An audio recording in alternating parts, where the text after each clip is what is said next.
এলা জিনিস নিছে ও গিফট দিবে ওর বার্থডে আছে ও গিফট দিবা তাহলে নিছে ওই তাহলে খিদা কইল খালি স্কুল গেছে স্কুলত দেখা বুঝেছে ওরা ধমকি দিছে ও কি জানি ওতে খারাপ ফটো আছে ওইটা ধমকি দিছে। স্কুলে পরীক্ষা দিতে এসে সম্পর্কের টানাপোড়েন নিয়ে প্রেমিকের সঙ্গে আলাপ, সম্পর্ক শেষ করতে ঘনিষ্ঠ মুহূর্তের ছবি ভাইরাল করে দেওয়ার হুমকি দিয়েছিল যুবক। এরপর বাড়ি ফিরেই চরম কাণ্ড বাঁধালো স্কুল ছাত্রী। নাবালিকার মৃত্যুর পরই পলাতক রয়েছে অভিযুক্ত যুবক। রাজগঞ্জের কুকুরজান অঞ্চলের ঘটনায় ব্যাপক শোরগোল। ও যেটা বলছিল যে ছবি নাকি ব্যক্তিগত পার্সোনাল ছবি, সেটার জন্যই হুমকি দিচ্ছিল, ব্ল্যাকমেল করতেছিল। বাচ্চা মানুষ হয়তো ওটা বুঝে উঠতে পারেনি।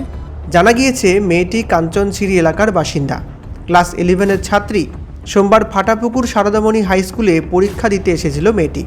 এদিকে 26 বছর বয়সী ফাটাপুকুর ঝাঞ্ঝুপাড়ার বাসিন্দা সৌরভ রায় মেয়েটির সঙ্গে এদিন কথা বলে। অভিযুক্ত যুবক সম্পর্ক শেষ করার কথা জানালে তা নাকি মেনে নিতে পারেনি মেয়েটি। অভিযোগ এরপরই সৌরভ গোপন মুহূর্তের ছবি ভাইরাল করে দেওয়ার ভয় দেখায়, এমনকি মেয়েটির হাত থেকে মোবাইল ছুঁড়ে ভেঙে দেয় বলেও অভিযোগ। পরিবারের অভিযোগ, সম্পর্কের টানাপোড়েন এবং ব্ল্যাকমেলিংয়ের জেরে মানসিক অবসাদে বাড়ি ফিরে এসেই এমন কাণ্ড বাঁধায় মেয়েটি।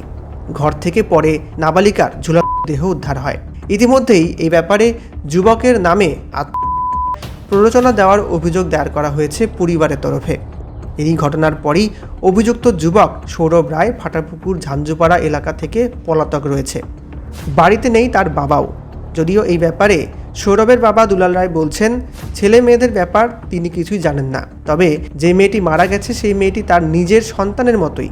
তাই এই ঘটনার পেছনে কি রয়েছে, সত্য মিথ্যা সামনে আসুক। এদিকে এই ঘটনায় চাঞ্চল্য ছড়িয়েছে এলাকায়। পুলিশ তদন্ত শুরু করেছে ইতিমধ্যেই।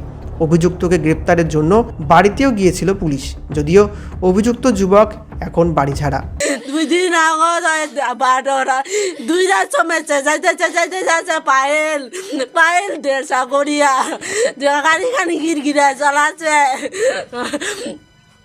ওই কিতা কল মরিয়া টরিয়া 2-3 বার ফোন করেছে, মোর বেটি নটায় নাই, মোর বেটি আছে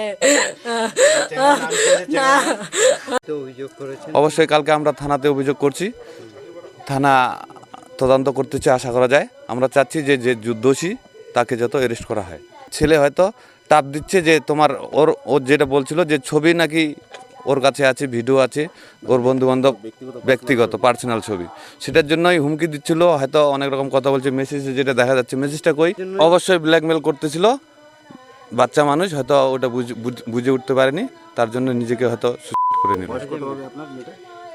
অনুমান 17+, 2 মাস বাকি আছে, হয়তো 18 ভুগতে।